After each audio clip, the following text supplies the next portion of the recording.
Welcome to Mont TV episode 4. My name's Ed and I'm back with you to review the Heidleberg versus Montmorency game that was played at Warringal Park on the weekend.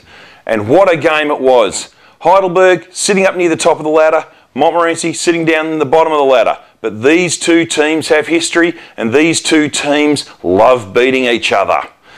And to be honest, I love beating Heidelberg too. But what happened out there today was a sensational effort. In perfect footy conditions, weather-wise, on a putrid, muddy ground, Montmorency prevailed. And what a game it was. It was a complete arm wrestle. There was stoppages galore, there was short kicks, short passing, there was a lot of hits, a lot of physicality, but at the end of the day, Montmorency prevailed and Heidelberg were defeated. So, with that in mind, let's go and have a look at some of the highlights. Of course, I'm not going to show you Heidelberg highlights, I'm going to be showing you the Montmorency highlights. And let's go to the 7-goal straight that Montmorency started with. Kalanj caught behind. Cahill does well. Jimmy Gore, beg your pardon. He finds Brooker. Brooker's got space.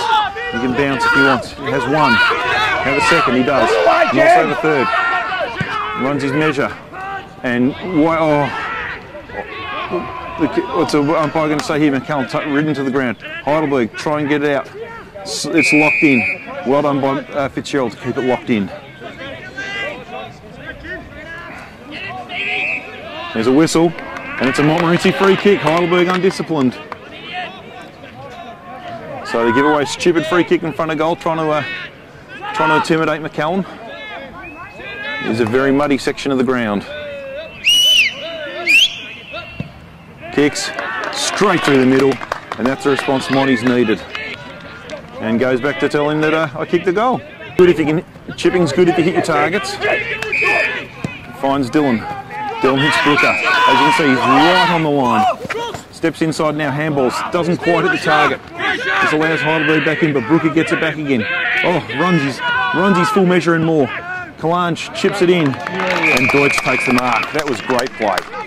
Heidelberg were just expecting the long bomb in, and Monty went in structured for a change. He'll kick from 42. Kicks. And straight through the middle. Monty get there second.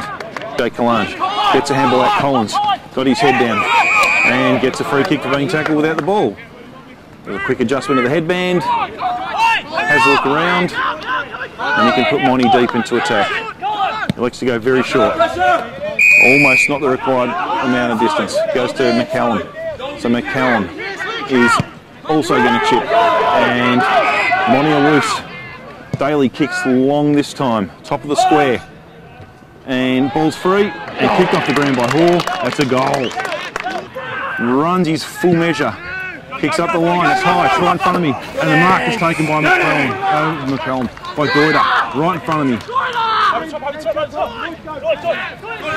Goyder with the ball. He also goes up the line. And the mark is taken by McCallum this time. So the Monty Talls proving a handful for the Heidelberg players.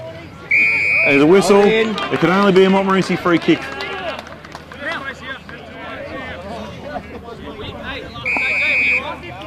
And a 50 metres to the goal square for mouthing off.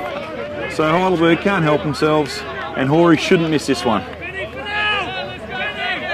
So he went from a 60-40 to 100%.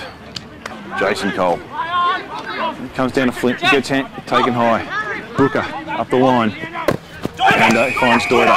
Doida's hands. Donald puts Donaldson under pressure. Brooker back to Doida. Doida kicks. Is not the best kick, but it's picked up by Donaldson. Donaldson centres it. Oh, hand comes in.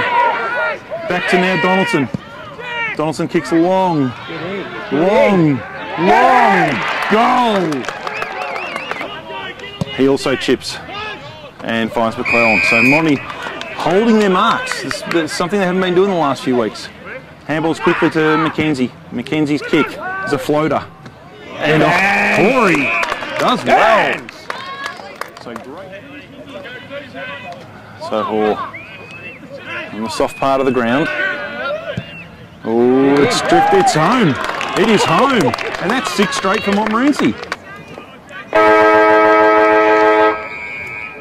Here we go, start of the second quarter. Heidelberg coach just read the riot act, telling the players that they're playing for their careers, which I find is extraordinary, seeing as they're almost top of the ladder. Kalanch plays on quickly. Don't know that he had to play on quickly, but that's a good kick to Collins. Collins kicks. So after Montmorency kicked 7 goals in a row, Heidelberg hit back with 6 goals straight of their own without a Montmorency reply.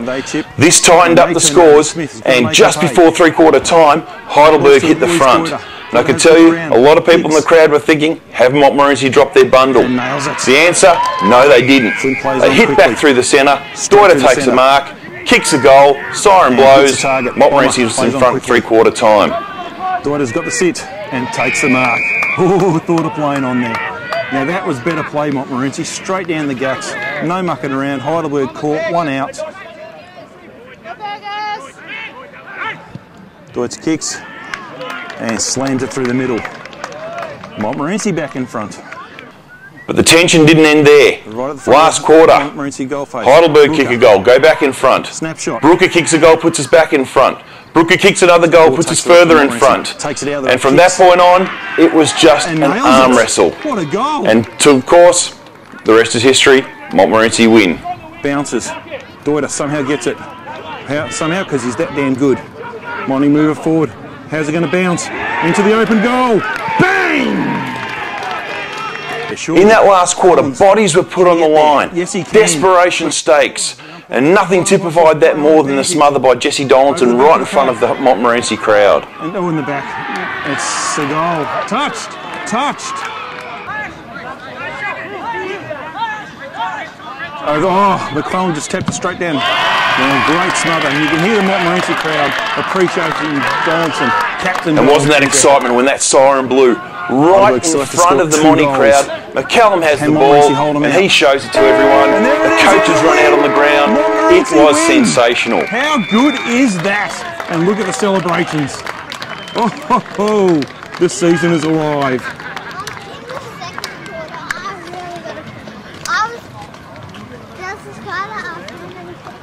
So, have any happier days today?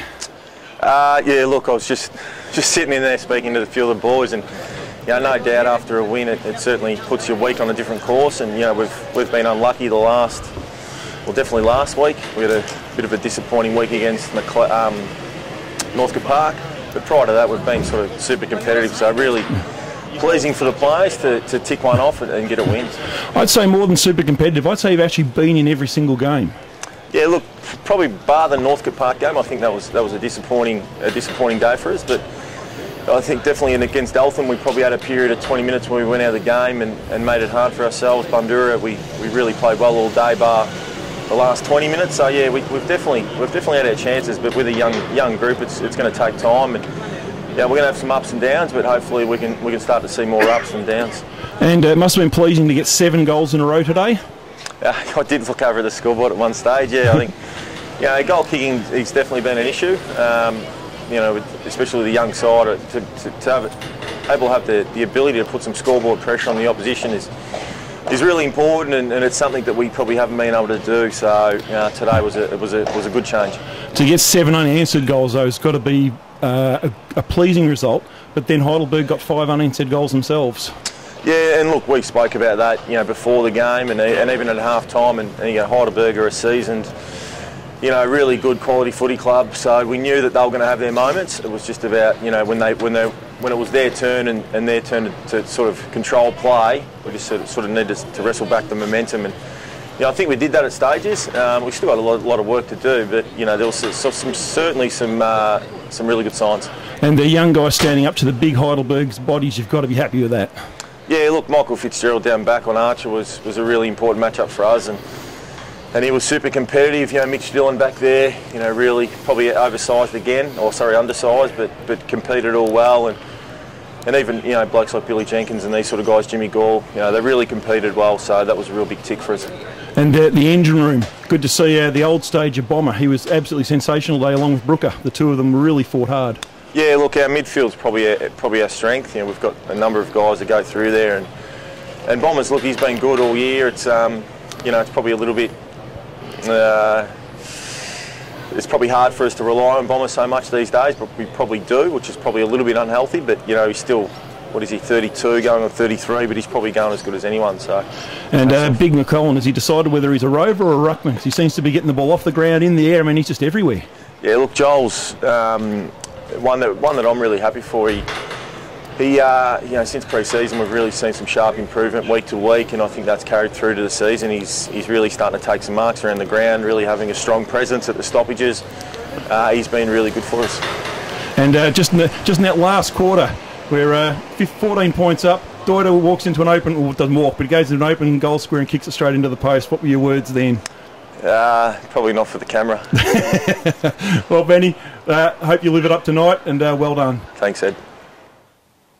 So that's Coach Ben being restrained on a win. Let me tell you, I'm not going to be restrained. I was excited.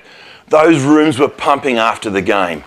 Everyone was just smiling. They knew that they had beaten Heidelberg at Heidelberg, and that is a hard win any day of the year. And to see the players, they're covered in ice, didn't matter. They were smiling. And I tell you, the supporters loved it too. I can tell you I loved it. Unfortunately, I'm not going to be there next week. Commitments don't allow me. It's not the Greensboro flu. It's not the slime. It's just an unfortunate circumstance. So I'll see you in 2 weeks. And in the meantime, go Montmorency and let's smash slime off the park.